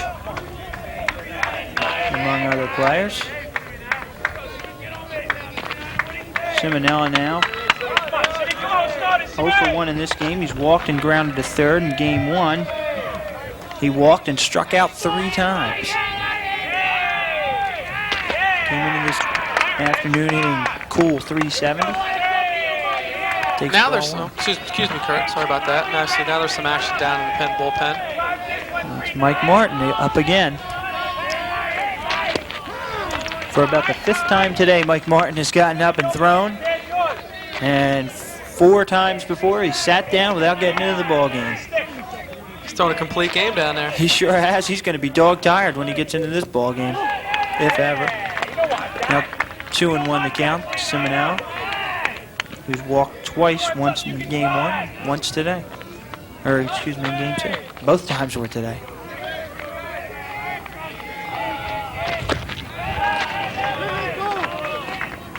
Peel down to first base is no swing. 3-1 count. He didn't go.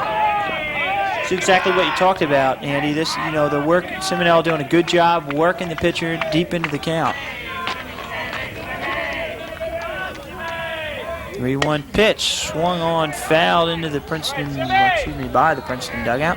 Now he's worked the count into his favor. Even though it is a full count, the situation calls for this pitcher to have to throw strikes because he wants to get out of here with a complete game victory. By working the count full, Simonello is going to get a good pitch to swing at.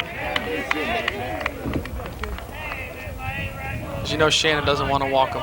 Here's the 3-2 pitch. Fouled, maybe no play.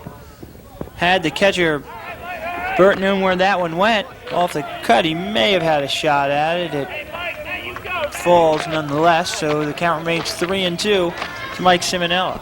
If a Penn player had caught that ball, Kurt, I think the Princeton players just would have said, it's just not our day. Yeah, really. I mean, that was ball 4 up and tight on Simonello. He was ducking out of the way. The ball just happened to find the bat. That's a good point. That was ball 4. Interesting to see if Simonello gets on first base, whether or not they run for him. He is a catcher by nature. 3-2. Swung on, hit hard down to third base, and that gets through Mark DeRosa. The first ball to get past Mark DeRosa all day. And they're going to score that an error on third baseman DeRosa. Chuck Sullivan is going to score an error, I believe. He wouldn't give a Penn player a hit he just never would. So now Joe Quinn steps plate, and they are going to run for Simonello. E5, there it is. I think that was Mike Simonello's dad yelling from the stands. There he is again. That ball was hit hard. I think it was a hit myself. Well, Mark DeRosa is eating up everything else. We're going to run in Todd Cada. It's going to come in to run for Mike Simonello. Mark DeRosa, as I was saying, has made several. Yeah, he's been solid at the corner today. So now, tie and run steps to the plate in the form of Joe Quinn. I was going to say hit or error. I don't think Mike Simonello really cares at this point, nor do the Princeton Tigers, because they just need base runners. They trail by 2. Bottom line is to get the W. I don't think there's an incentive clause in Mike Simonello's contract for any type of batting average plateau, so I think he's safe there. Are you insinuating Mike Simonello's getting paid? So Chris Looney is going to be the pinch hitter here for the Princeton Tigers. He'll come in and hit for Joe Quinn. Looney, the left-hander, against the right-handed Shannon. Let's see, Looney. There he is, batting .267 on the year. Usually a pitcher. A couple of RBIs. Comes out of the bullpen. He's got a 16.88 ERA.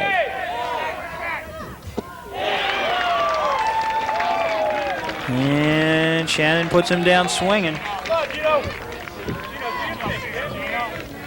So 1 down, and that'll bring up Gino Barbera. Barbera's grounded to first twice and hit a sacrifice fly for an RBI back in the 5th. Second baseman, number 10, Gino Barbera. Mike Martin still throwing down in the Penn bullpen.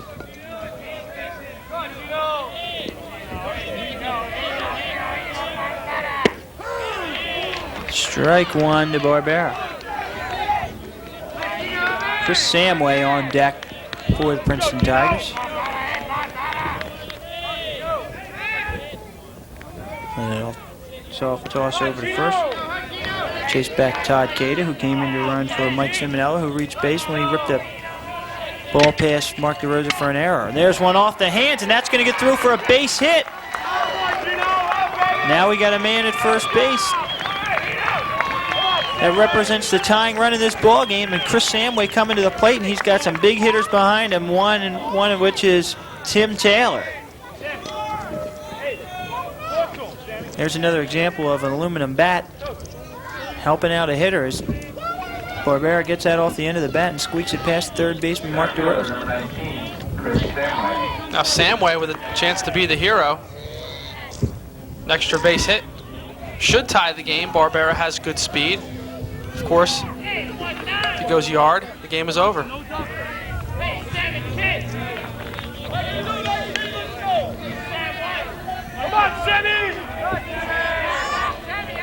Samway does have 2 homers on the year. And Shannon starts him with a strike. Mike Martin still throwing down in the Penn bullpen. He is the stopper. 2 saves. He's a sidewinder too. I'm watching him warm up down there. Big one, 6'6". There's a ball hit sharply down the left field line. Buenos dias, Senor Spalding. You called it, Andy. Chris Samway takes one out of here, and that dog is gone to hunt. The Princeton Tigers win one in impressive fashion as Chris Samway hugs the third base line and takes one downtown. I'll tell you, this day has not gone right for Princeton from the first inning of Game 1, and the way Mike Shannon was throwing here in Game 2, Kurt, it looked like he might just come into the 7th and mow him down, but Princeton got a couple of runners on courtesy of an error, and Chris Samway took a hanging curveball and laced it down the left field line. It pulled a Carlton Fisk. He was waving it fair, fair, and fair. The whole dugout came out You to could take a see look his at it. teammates knew that ball was out of here. What a shot by Chris Samway, and a day that was going to go down in Mike Shannon's personal highlight film is turned into an ugly loss for the sophomore right-hander as Chris Samway, Andy, you called it, 2 home runs on the year, makes number 3 the biggest one probably of his career as he rips one down the left field line that just stays fair, and all of a sudden the Princeton Tigers are back in the Lou Gehrig division race. Yeah, now they get the all-important split here this morning, and obviously a lot of momentum going into the doubleheader tomorrow afternoon, which will begin at 12 o'clock. And boy, Coach Tom O'Connell, I'm sure he's had a lot of victories in his career, but this one, I don't think there's none more exciting. No, that was a huge win. Boy, Chris Samway has got to be walking on the clouds right now as he takes a Mike Shannon fastball and drives it 337 feet on a rope. So for the C-Tech production staff, Andy, you want to wrap things up for us here? Sure, Kurt. Yeah, once again, thanks to the C-Tech crew. Let's thank Princeton University, Chuck Sullivan, Kurt Keel for allowing us to broadcast today's game. I had a great time. For my partner, Kurt Appleby, I'm Andy Caston saying so long from Clark Field on the campus of Princeton University. The Tigers gain a split. They lose Game 1, 9-5, but in dramatic fashion, Chris Samway, a 3-run homer in the bottom of the 7th, wins Game 2, 5-4.